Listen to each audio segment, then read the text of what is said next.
You may be looking at this video going, Rachel, why are you about to review a little book about like wool production in the US? Well, because I can, and it's one of only 2 books I read this past week, so I'm doing separate reviews on them. So yeah, today I'm going to talk really quickly about Vanishing Fleece by Clara Parks. This is a quite short nonfiction book, almost a little bit like a memoir, about Parks's journey to take a single bale of Saxon merino fleece and turn it into yarn at production facilities entirely in the US. So it's an exploration of the current state of the American wool industry, as well as some research into the history of said wool industry and how things have gotten to the pretty depressed state that they're currently in. So I think that the events in this book take place around 2013 or 2014. It's really not clear on the dates, unfortunately.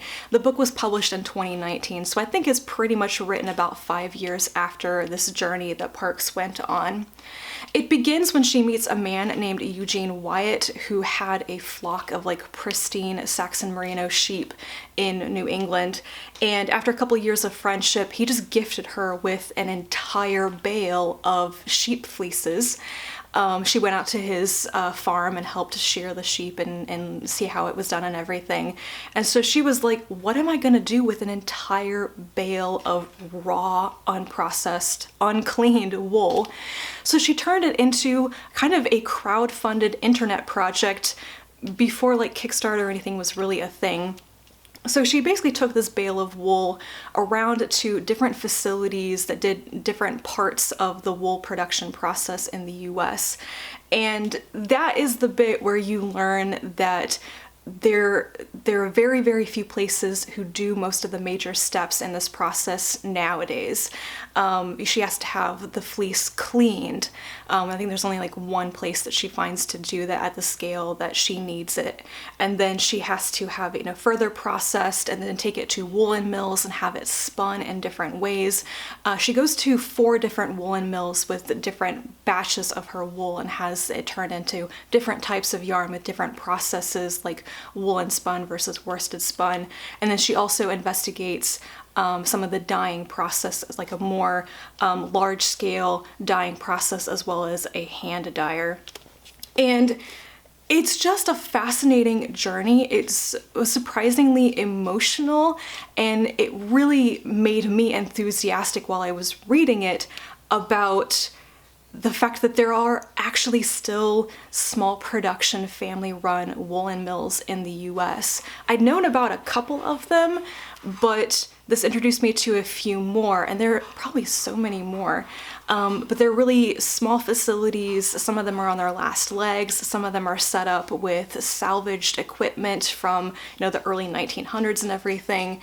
And they're just kind of struggling to stay in business. A lot of the wool industry, a lot of that manufacturing process has moved outside of the US, where once there was a booming industry and lots of production facilities in the US.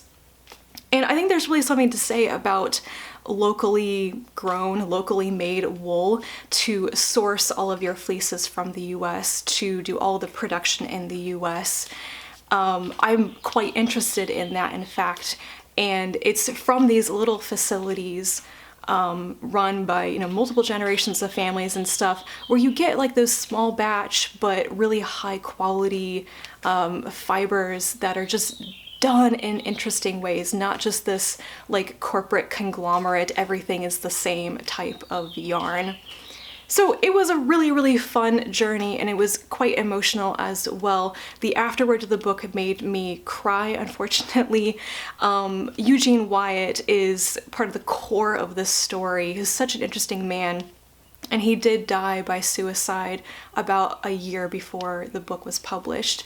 And I think that also is part of the story. There's a real human element to a lot of this. And that's the other thing I liked about what Parks was doing, is she went around and she actually visited the facilities, she saw the production happening, and she met the people who owned the woolen mills and got to know their families and stuff a little bit better.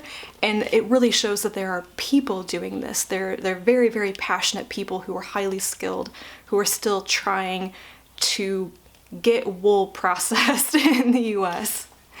So yeah, It's a little tiny tidbit of nonfiction, and I would definitely recommend it if you have any interest in fiber or yarn or anything, if you're a knitter or a crocheter. If you want to know a bit more about how yarn is made, this is really, really cool.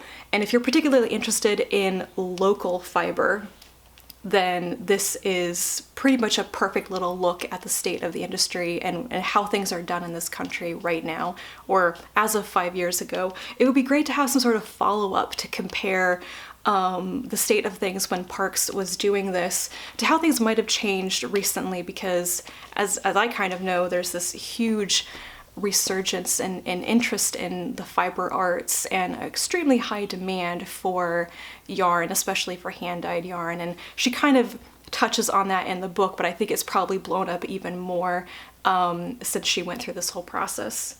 So anyway, that was Vanished Fleece by Clara Parks. Maybe this will have been interesting to some of you guys, but it was overall just a really fun and educational read, and I would recommend it if it sounds interesting to you. So with that, thank you for watching this review, and I will talk to you again soon, and until then, bye.